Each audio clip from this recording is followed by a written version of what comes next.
Welcome friend, welcome to ज्ञानवान technical classes. आज हम लोग फर्स्ट सेमेस्टर का नया बैच लेकर के आए हैं, जिसके लिए हम आपको इंजीनियरिंग मैकेनिक्स एक सब्जेक्ट है जिसको डिस्कस करने हम यहाँ आए हैं। इसके सिलेबस के बारे में पूरा डिटेल में क्या क्या हम लोग को पढ़ना है इंजीनियरिंग मैकेनिक्स के अंदर, इसका एप्लीकेशन क्या है इंजीनियरिंग फील्ड में, एंड हम लोग इसके हर एक यूनिट के बारे में एसबीटी सिलेबस के अकॉर्डिंग डिटेल यहाँ पर इस लेक्चर में हम लोग उसका जानकारी लेंगे सिंपल लैंग्वेज में, अपने भाषा में। ठीक है, तो ये यहाँ पर एक पीपीटी है मेरे पास, जो कुछ और नहीं बल्कि आपका एसबीटी के द्वारा दिया गया सिलेबस ही है। ठीक है ना, बस इसको हम यहाँ पर यूनिट वाइज डिस्कस करेंगे आगे के लिए, ताकि आपको सिलेबस पहले से पता हो। इस सब्जेक्ट का एम, किसी भी सब्जेक्ट का एम पहले से मालूम होता है तो हम लोग को उसको पढ़ने में मन लगता है कि इस सब्जेक्ट को कहाँ तक ले जाना है, किस पर्पस से पढ़ रहे हैं।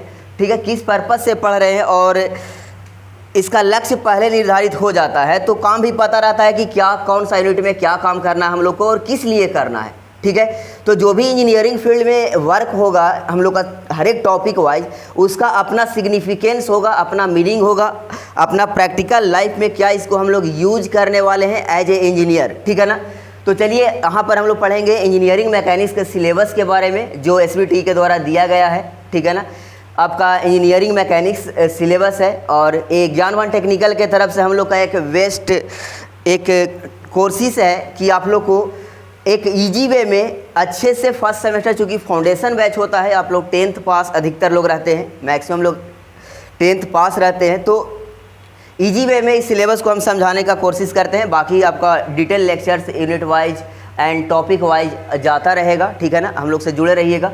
चलिए डिस्कस करते हैं यूनिट 1 को, जो एसबीटी के द्वारा दिया गया है।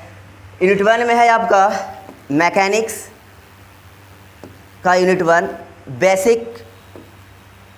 ठीक है ना, basics of mechanics and force system, basics of mechanics and force system.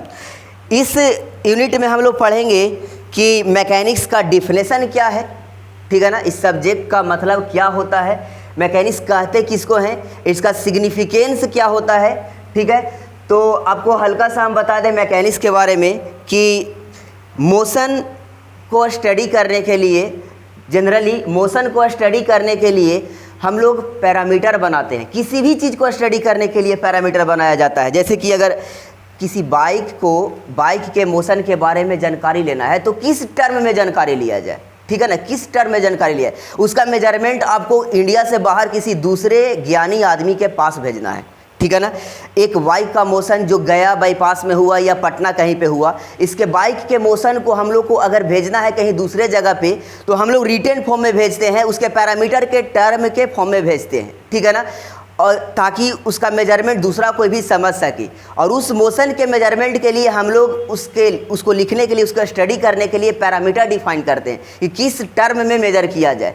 तो इसके लिए पैरामीटर, बेसिक पैरामीटर होते हैं आपका। सबसे पहला है आपका डिस्टेंस।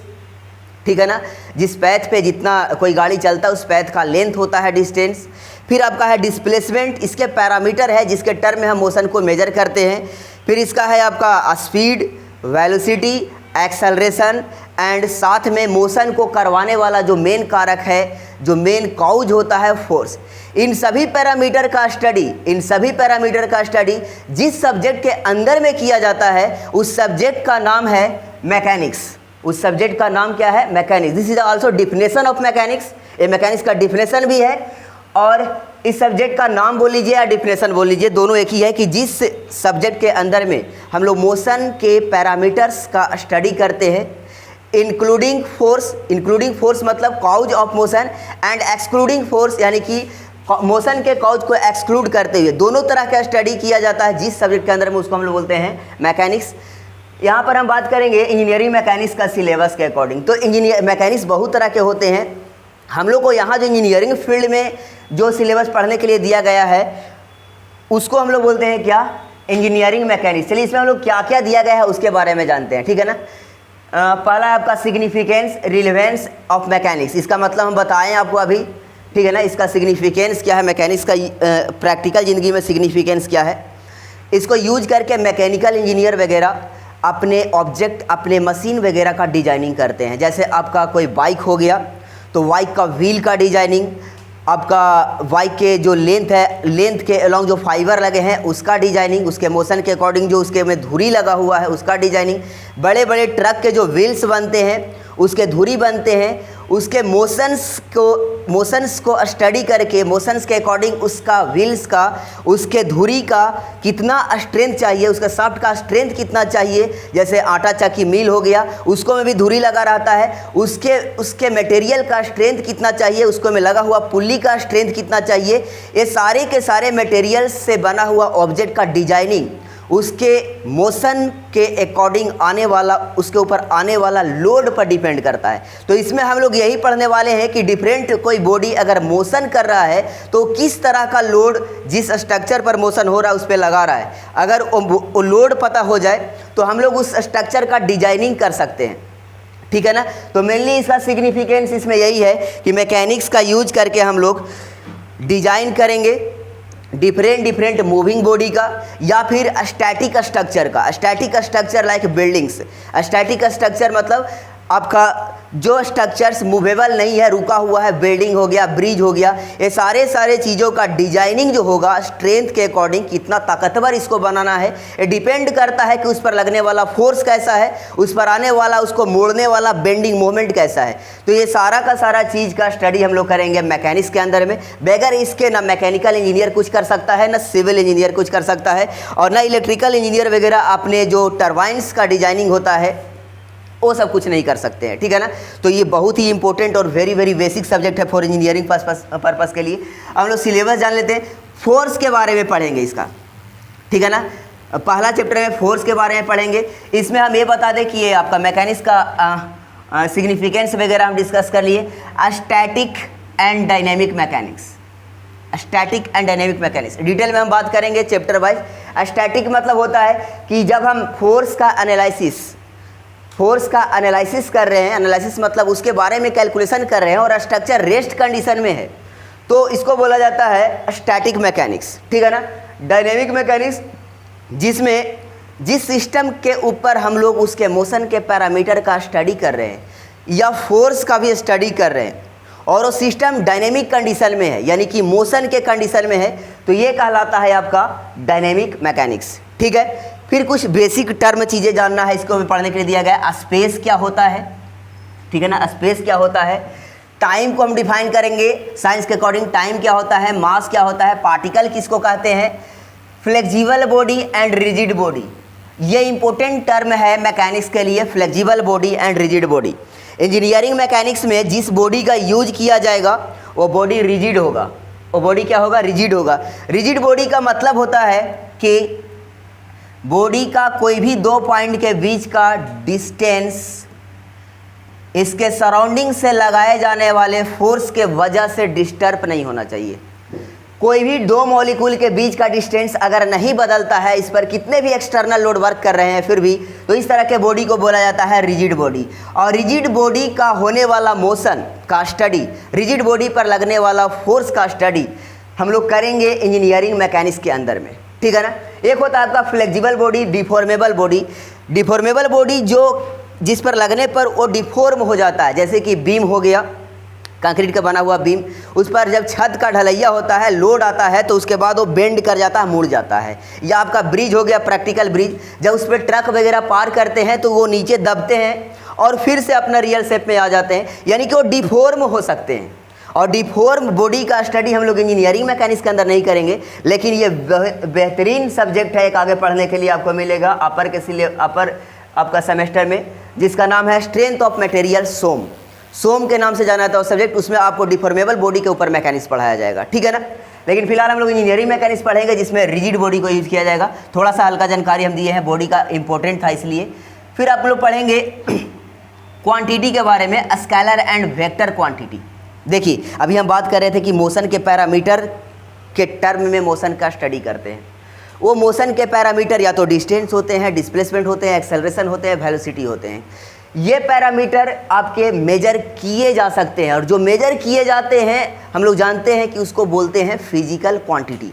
अब ये फिजिकल क्वांटिटी एक बॉडी पर ढेर सारे फिजिकल क्वांटिटी एक साथ आ सकते हैं, या ढेर सारे एक ही quantity different direction, different quantity wise, different magnitude wise लग सकता है। जैसे कि एक बॉडी पर बहुत सारा फोर्स वर्क कर सकता है, ठीक है ना, एक बॉडी पर बहुत सारा फोर्स वर्क कर सकता है। एक आपका बॉडी है, ठीक है, जिस पर ले नहीं रहा सर, बहुत सारा फोर्स वर्क कर सकता है, ठीक है। तो इस केस में होता क्या है कि अगर ढेर सारे फोर्स वर्क कर रहे हैं और इसका अलजेब्रिक सम करना है, यानी कि अलजेब्रिक सम करना है या अलजेब्रिक डिफरेंस करना है, तो रिजल्टेंट जनरल अलजेब्रा का जो एडिशन का रूल है उसको कभी कभी फॉलो करता है। किसी क्वांटिटी को एडिशन करने में जनरल जो अलजेब्रा का रूल है, एडिशन का जो रूल है वो फॉलो करता है। किसी के कंडीशन में ये फॉलो नहीं कर पाता है, रिजल्ट गलत दे देता है, ठीक है। तो जो क्वांटिटी का रिजल्ट एक सिंपल अलजेब्रा जिसका एडिशन का मैथमेटिकल रूल है कि एडिशन 4 + 4 8 होता है, 4 - 4 0 होता है, इस नियम को पालन करता है, वो क्वांटिटी स्केलर क्वांटिटी के रूप में अलग डिवाइड करके रख दिया गया। जो क्वांटिटी इन नियमों का पालन नहीं कर रहे थे, यानी कि सिंपल अलजेब्रा के नियम को उल्लंघन कर रहे थे, यानी कि 4 + 4 जोड़ने पर 8 आना चाहिए, और उस 8 अगर फोर्स है तो 4 + 4 8 होना चाहिए, और 4 न्यूटन इधर से और 4 न्यूटन इधर से लगने पर 8 न्यूटन इस पर फोर्स लगा इस बॉडी पर, और इसका मास मान लेते हैं m है, तो 8 न्यूटन के बराबर इसका एक्सेलरेशन भी होना चाहिए। अलजेब्रा, सिंपल अलजेब्रा बोलता है कि 4 + 4 8 न्यूटन के बराबर इसका एक्सेलरेशन होना चाहिए, तब हम इस गणित को सही मानेंगे। जबकि ये सही नहीं हो रहा था, बहुत सारे क्वांटिटी के केस में ऐसा नहीं सही हो रहा था अलजेब्रा का नियम।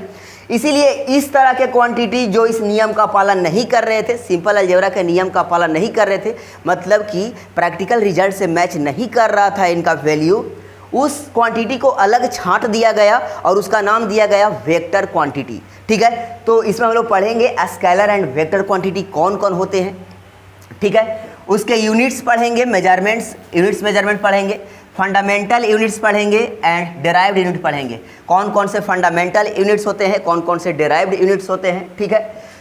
फिर हम फोर्स के बारे में बात किए, फोर्स के बारे में पढ़ेंगे, फोर्स क्या होता है, इसका यूनिट रिप्रेजेंटेशन, ठीक है ना, इसका यूनिट रिप्रेजेंटेशन वगैरह, और फोर्स कौन सा क्वांटिटी है, स्केलर है कि वेक्टर है, इसके बारे में जानेंगे, ठीक है।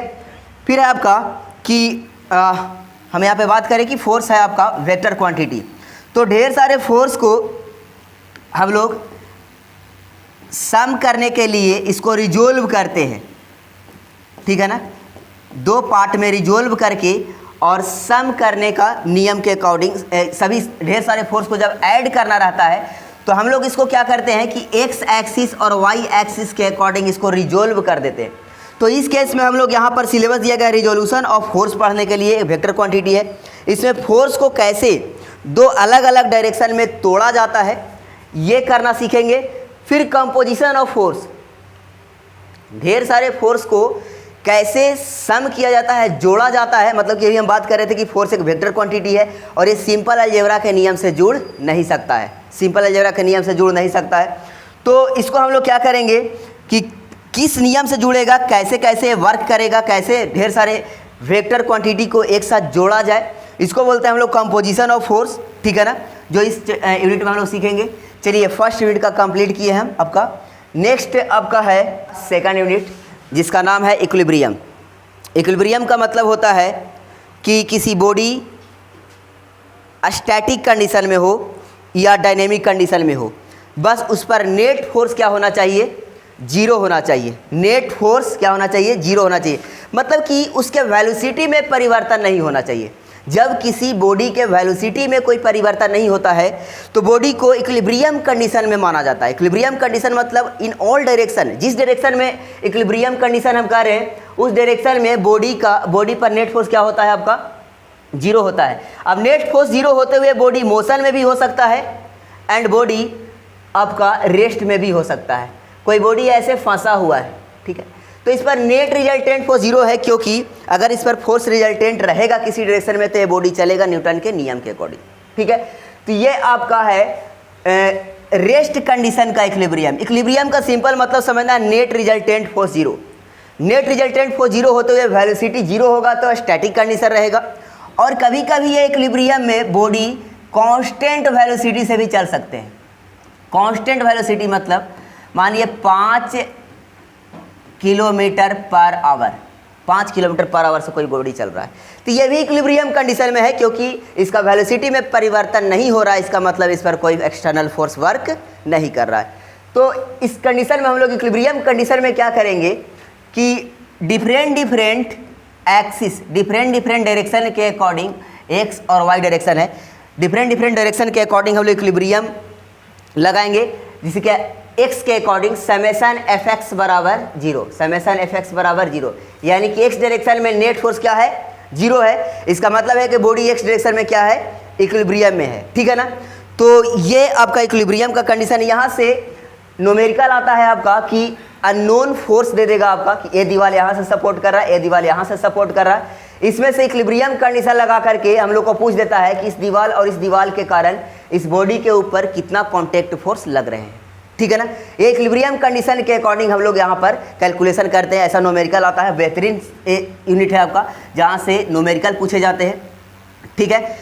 फिर हम लोग पढ़ेंगे इसमें आपका इक्विलिब्रियम कंडीशन होगा, फ्री बॉडी डायग्राम बनाना सीखेंगे। किसी बॉडी को सिस्टम से हटा करके और उस सिस्टम में रहने पर बॉडी पर जितना सपोर्ट वगैरह साइड में थे उसके द्वारा लगाया जाने वाला फोर्स को हम लोग दिखाएंगे, तो उसको बोलते हैं हम लोग फ्री बॉडी। उसको क्या बोलते हैं, फ्री बॉडी। बॉडी को सिस्टम से फ्री कीजिए, और वो बॉडी क्यों रुका हुआ था, इसके लिए हम लोग क्या करते हैं कि उसके सपोर्टिंग मेंबर के जगह पर सपोर्टिंग मेंबर के द्वारा लगाए जाने वाले फोर्स को दिखाते हैं, तो उसको हम लोग बोलते हैं फ्री बॉडी, ठीक है ना। फ्री बॉडी डायग्राम बनाना सीखेंगे, बहुत इंपॉर्टेंट है। फ्री बॉडी डायग्राम के बगैर हम लोग फोर्स का एनालिसिस नहीं कर पाएंगे, फोर्स को नहीं ब्रेक कर पाएंगे, ठीक है ना। इसके मेथड्स वगैरह पढ़ेंगे। इसको में एक है आपका लेमिस थियरम, जो कि इम्पोर्टेंट है। लेमिस थियरम के बेसिस पर इक्विलिब्रियम कंडीशन को हैंडल किया जाता है। इक्विलिब्रियम कंडीशन में डिफरेंट फोर्स के कैलकुलेशन किए जाते हैं, ठीक है। इसमें नेक्स्ट हम लोग पढ़ेंगे टाइप्स ऑफ बीम, ठीक है। बीम के टाइप्स पढ़ेंगे, बीम क्या होता है, सपोर्ट क्या होता है, इसके बारे में पढ़ेंगे, ठीक है। टाइप्स ऑफ बीम पढ़ेंगे, टाइप्स ऑफ सपोर्ट पढ़ेंगे। बीम्स जैसे कि आपका देखते हैं घर वगैरह में जो हॉरिजॉन्टल मेंबर होते हैं उसको बोला जाता है बीम, और उस हॉरिजॉन्टल मेंबर को रोक करके रखने के लिए जो नीचे से मेंबर लगाया जाता है उसको हम लोग बोलते हैं सपोर्ट, ठीक है। तो हम लोग पढ़ेंगे types of beam, types of support, ठीक है ना, जिसमें दिया हुआ भी है सिंपल, हिंज, रोलर, फिक्स्ड, ठीक है, सिंपल, हिंज, रोलर, फिक्स्ड, ठीक है। चलिए और डिटेल में हम लोग आगे बात करते हैं। बीम रिएक्शन, ठीक है ना, beam reactions graphically for simply supported beam, ठीक है ना। बीम के ऊपर जो आने वाला लोड होता है, जैसे छत का लोड हो गया, बीम हॉरिजॉन्टल बीम लगा रहता है बिल्डिंग में आपका, ठीक है ना, देखिएगा तो ए लगा रहता है, उसके ऊपर छत का ढलैया होता है, उस पर लोड आता है डिफरेंट तरह का, ठीक है ना। मान लीजिए कि ये आपका बीम बना हुआ है, ठीक है, और इस पर नीचे से 2 कॉलम इसको सपोर्ट कर रहे हैं, इसको बोलते हैं हम लोग सिंपल सपोर्ट। आगे पढ़ेंगे हम लोग डिटेल में। इसके ऊपर मान लीजिए छत का लोड आया, हर जगह छत, इस पर ढलैया हो गया, छत का लोड आया, इसके वजह से क्या हुआ कि ये छत हर जगह अगर इसको बराबर लोड लगाता है सब जगह, इसको बोलते हैं यूनिफॉर्मली डिस्ट्रीब्यूटेड लोड। इसको बोलते हैं क्या हम लोग, यूनिफॉर्मली डिस्ट्रीब्यूटेड लोड। इस लोड के वजह से बॉडी नीचे जाना चाह रहा है, ये जो बीम है आपका ये नीचे जाना चाह रहा है, लेकिन इसको सपोर्ट ऊपर के तरफ रोक करके रखा है। तो इस सपोर्ट के द्वारा जो फोर्स लग रहा है इसको हम लोग बोलते हैं सपोर्ट रिएक्शन। इस सपोर्ट रिएक्शन का कैलकुलेशन करना सीखेंगे हम लोग, इससे न्यूमेरिकल आता है आपका यहाँ पर, ठीक है ना। तो उसी में बीम रिएक्शंस को ग्राफिकली रिप्रेजेंट करने के लिए, जैसे अभी हम लोग यूडीएल को ग्राफिकली रिप्रेजेंट किए, उसी तरह अगर एक लोड ऐसा लगा है जो हर जगह वैरी कर रहा है तो इसको बोलते हैं यूनिफॉर्मली वैरिंग लोड, ठीक है ना। तो लोड को ग्राफ के रूप में रिप्रेजेंट करना हम लोग सीखेंगे इस चैप्टर में, ठीक है। तो ये चैप्टर आपका सिलेबस हम डिस्कस कर दिए।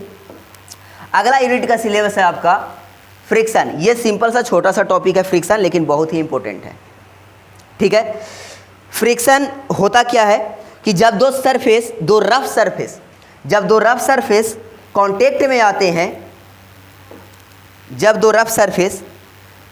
में आते हैं, मान लीजिए कि ये रफ सरफेस है आपका और दूसरा ये रफ सरफेस है, जब 2 रफ सरफेस यहाँ पर कांटेक्ट में आते हैं तो इन दोनों के बीच में कांटेक्ट फोर्स लगता है। जैसे कि हम लोग चलते हैं पैर से, ठीक है ना, तो कोई आदमी यहाँ पैर से पहला पैर जैसे ही यहाँ पर रखता है, अपना पैर यहाँ पर जैसे ही रखता है, ठीक है ना, तो ये सरफेस और पैर के बीच में कांटेक्ट होता है। कांटेक्ट फोर्स दो सरफेस को कांटेक्ट में आने पे लगते हैं। कांटेक्ट फोर्स के दो कंपोनेंट होते हैं, ये एक नॉर्मल कंपोनेंट और एक टेंजेंशियल कंपोनेंट, एक नॉर्मल कंपोनेंट और एक टेंजेंशियल कंपोनेंट। ये कांटेक्ट फोर्स के टेंजेंशियल कंपोनेंट को ही हम लोग क्या बोलते हैं, हम लोग टेंजेंशियल कंपोनेंट को हम लोग बोलते हैं फ्रिक्शन। कांटेक्ट फोर्स के टेंजेंशियल कंपोनेंट को बोला जाता है फ्रिक्शन फोर्स। ये फ्रिक्शन फोर्स और ये कांटेक्ट फोर्स डिपेंड करता है कि ये सरफेस और ये सरफेस के बीच में मॉलिक्यूल्स का कनेक्शन कैसा हुआ है। अगर मॉलिक्यूल्स कनेक्ट नहीं हुए हैं तो ये फोर्स नहीं लग पाता है, अगर मॉलिक्यूल कनेक्ट हुए हैं, आपस में जकड़े हैं, तो ये फोर्स लगता है, ठीक है ना। और ये एक्चुअली में यही फ्रिक्शन है, दो रफ सरफेस के मॉलिक्यूल आपस में जकड़ जाते हैं, ठीक है ना, तो इसके वजह से क्या होता है कि फ्रिक्शन डेवलप होता है। इसीलिए कहा जाता है कि फ्रिक्शन फोर्स जो कि कांटेक्ट का टेंजेंशियल कंपोनेंट है, ये तभी आता है जब सरफेस के मॉलिक्यूल्स उबड़ खाबड़ रहते हैं, आपस में जकड़ते हैं। अगर ये ऐसा नहीं हुआ, अगर स्मूथ सरफेस रहा जिसके मॉलिक्यूल्स अपने आप में पैक हैं और इसका सरफेस का मॉलिक्यूल, इसका सरफेस का मॉलिक्यूल एक दूसरे के ऊपर अगर कांटेक्ट नहीं बना पा रहे हैं, आपस में नहीं जकड़ पा रहे हैं, तो फ्रिक्शन डेवलप नहीं होता है, ठीक है ना। तो हम लोग देखेंगे कि किस तरह के सरफेस पर फ्रिक्शन डेवलप होता है, ठीक है ना। और फ्रिक्शन फोर्स होता क्या है आपका, सिंपल कांटेक्ट फोर्स का टेंजेंशियल कंपोनेंट होता है। ये मॉलिक्यूल के कनेक्शन के वजह से डेवलप होता है। ये कितने टाइप का होता है इसके बारे में देखेंगे। जब बॉडी नहीं चलता है, जैसे कि हम यहाँ पर कोई बक्सा है, कोई बॉक्स है, ये रखा हुआ है ऐसे, और इसको पकड़ करके हम लोग खींच रहे हैं, हल्का सा फोर्स लगाएं, ठीक है ना, हल्का सा फोर्स लगाएं, नहीं चला, और हल्का फोर्स लगाएं, नहीं चला, और हल्का फोर्स लगाएं, नहीं चला। अभी फोर्स हम बॉडी पर लगा चुके हैं लेकिन वो नहीं चल रहा है क्योंकि इसको फ्रिक्शन रोक करके रखा है। जब तक बॉडी नहीं चलता है और फ्रिक्शन डेवलप हो रहा है, तब तक फ्रिक्शन को बोला जाता है स्टैटिक फ्रिक्शन, क्योंकि वो बॉडी स्टैटिक कंडीशन में रहता है और फ्रिक्शन यहाँ पर लगते रहता है, ठीक है ना। फ्रिक्शन यहाँ पर क्या होते रहता है, लगते रहता है। ये कहलाता है स्टैटिक फ्रिक्शन। जैसा ही बॉडी चलने लगता है, मॉलिक्यूल के कनेक्शन टूट जाते हैं और बॉडी जब चलने लगता है तो फ्रिक्शन फिर भी डेवलप होता है, लेकिन मॉलिक्यूल के बीच का कनेक्शन कम बन पाता है। इसीलिए मूविंग बॉडी के पास, मूविंग बॉडी के साथ जो फ्रिक्शन डेवलप होता है उसको बोलते हैं हम लोग डायनेमिक फ्रिक्शन, ठीक है। और ये फ्रिक्शन का वैल्यू कम होता है क्योंकि मॉलिक्यूल्स के बीच का कनेक्शन बनने में टाइम नहीं मिल पाता है, इसीलिए इसका वैल्यू कम होता है। और ये कहलाता है आपका डायनेमिक फ्रिक्शन, जिसका वैल्यू स्टैटिक फ्रिक्शन से कम होता है, ठीक है। तो ये हम लोग फ्रिक्शन पढ़ेंगे, प्लस में इसका एप्लीकेशन देखेंगे। बहुत तरह का बेहतरीन एप्लीकेशन है इसका, जैसे कि हम लोग को चलने में मदद करता है फ्रिक्शन, इसके बगैर हम लोग चल नहीं सकते। हम लोग को लिखने में मदद करता है फ्रिक्शन, इसके बगैर हम लोग बोर्ड पर लिख नहीं सकते, ठीक है ना।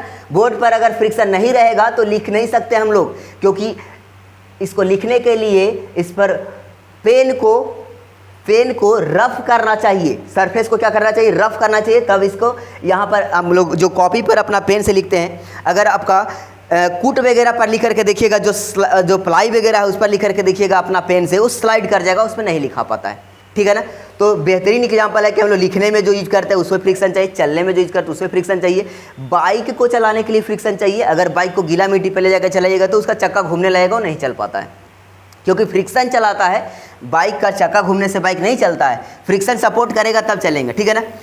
चलिए आगे हम लोग पढ़ेंगे इसमें। ये हो गया आपका equilibrium of body on level surface subjected to force parallel and incline to the plane.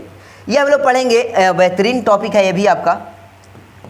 ये इंक्लाइन सरफेस है आपका, ठीक है ना, ये इंक्लाइन सरफेस है आपका, और इसके ऊपर बॉडी का इक्विलिब्रियम, इस पे ऊपर बॉडी है जो कि इस पे फिसल नहीं रहा है, ठीक है ना। ये इंक्लाइन सरफेस है, थीटा एंगल बना दिया है, इस पे बक्सा रुका हुआ है, फिसल नहीं रहा फ्रिक्शन की वजह से, क्योंकि फ्रिक्शन ऊपर की तरफ लग रहा है, ठीक है ना। तो ये रुका हुआ है, तो बॉडी किस में है, इक्विलिब्रियम कंडीशन में है। फ्रिक्शन लगते हुए इंक्लाइन सरफेस पर बॉडी इक्विलिब्रियम कंडीशन में है, तो यहाँ पर इसका वेट भी लग रहा है। तो फ्रिक्शन का वैल्यू यहाँ पर कितना है, फ्रिक्शन का वैल्यू यहाँ पर कितना फ्रिक्शन डेवलप हुआ है इस बॉडी के इक्विलिब्रियम को यूज करके, ठीक है ना, कि बॉडी इधर भी नहीं चल रहा है, बॉडी एक्स के तरफ भी नहीं चल रहा है, बॉडी वाई के तरफ भी नहीं चल रहा है, तो बॉडी एक्स के तरफ भी इक्विलिब्रियम में है, बॉडी वाई के तरफ भी इक्विलिब्रियम में है। इस सारे कंडीशन को अप्लाई करके हम लोग क्या करते हैं कि अननोन पैरामीटर को निकालते हैं, जैसे फ्रिक्शन के वैल्यू को निकालते हैं। यानी कि बॉडी का इक्विलिब्रियम कंडीशन हम लोग पढ़ेंगे इंक्लाइन सरफेस पर और फ्लैट सरफेस पर भी। फ्लैट सरफेस पर मतलब अभी बताए थे हम कि बक्सा फ्लैट सरफेस पर रखा हुआ है और इसको हम लोग खींच रहे हैं, फिर भी फ्रिक्शन डेवलप होने की वजह से चल नहीं रहा है, तो बॉडी इक्विलिब्रियम में है। बॉडी किस में है? इक्विलिब्रियम में है।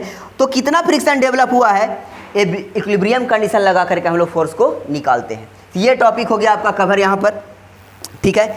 अगला है आपका यूनिट नंबर 4। यूनिट नंबर 4 ये और मज़ेदार है, centroid and centre of gravity. बहुत मज़ेदार टॉपिक है centroid and centre of gravity, ठीक है ना। किसी बॉडी का ओ पॉइंट जहाँ पर हम लोग बॉडी के सारे मास को कंसंट्रेट मान सकते हैं, जैसे कि मान लीजिए कि सर्कुलर डिस्क है, सर्कुलर प्लेट है, ठीक है ना। सर्कुलर प्लेट है आपका, एक एग्जांपल के लिए हम दिखा दें आपको, कुछ है सर उधर देखिए कॉपी वगैरह एक,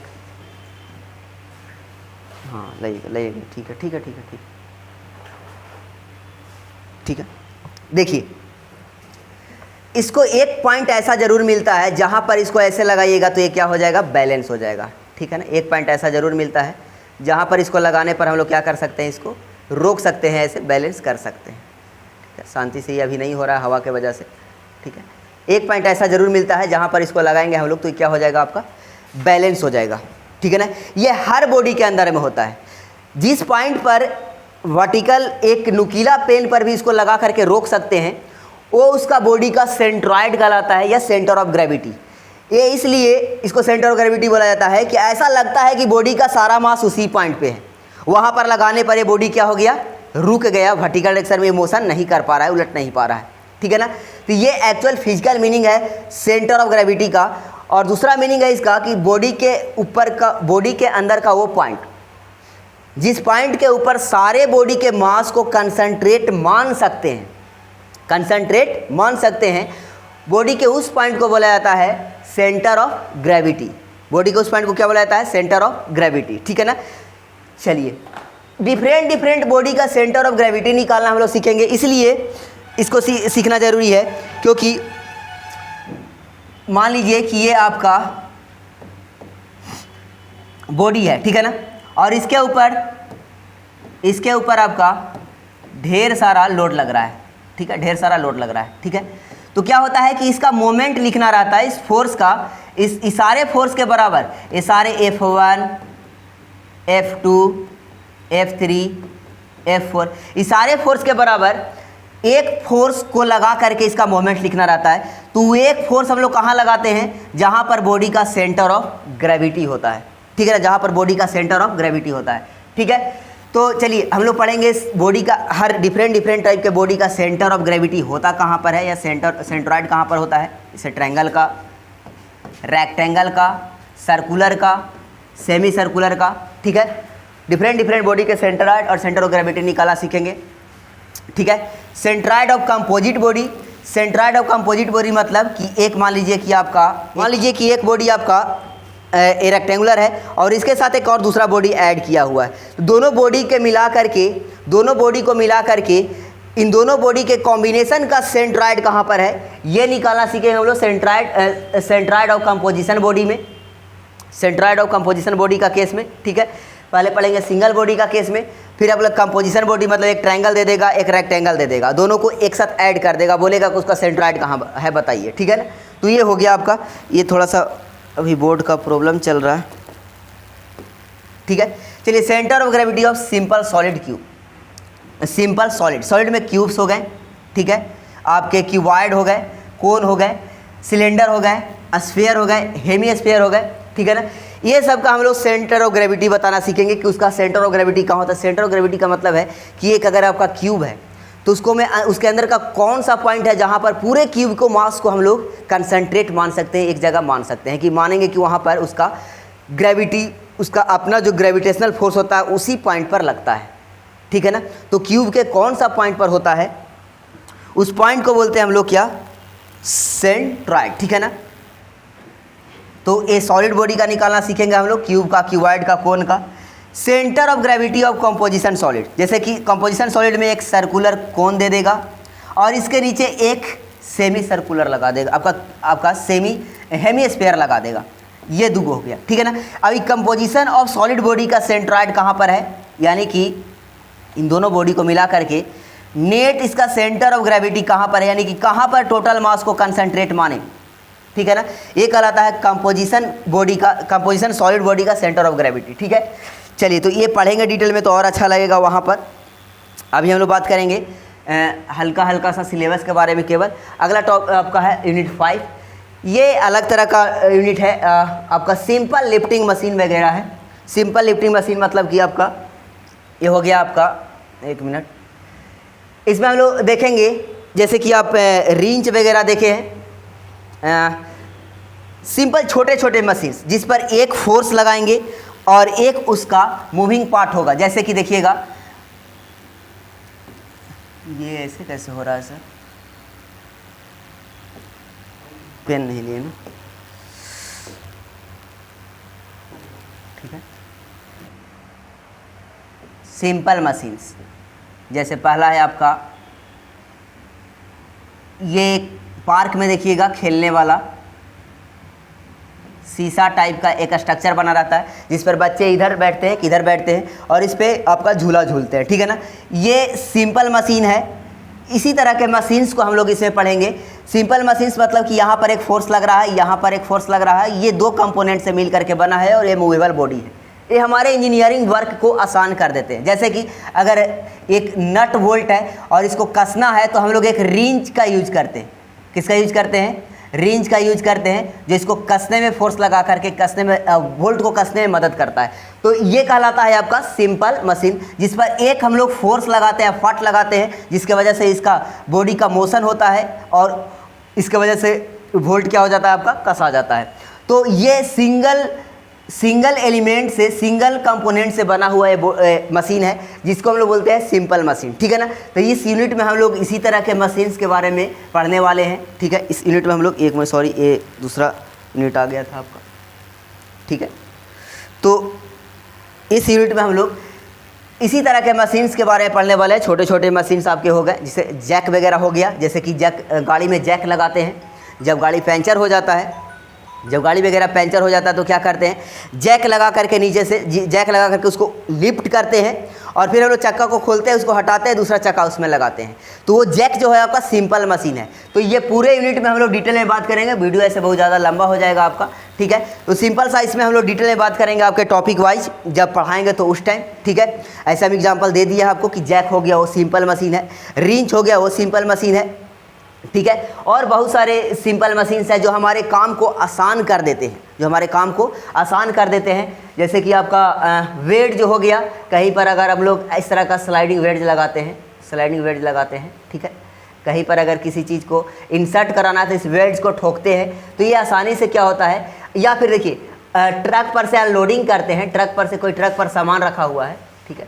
ये आपका ट्रक है, ठीक है।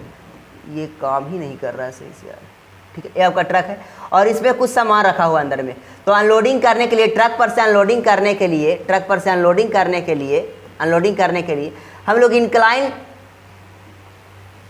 हम लोग क्या करते हैं कि इनक्लाइन किसी चीज़ को यूज करते हैं, ठीक है ना।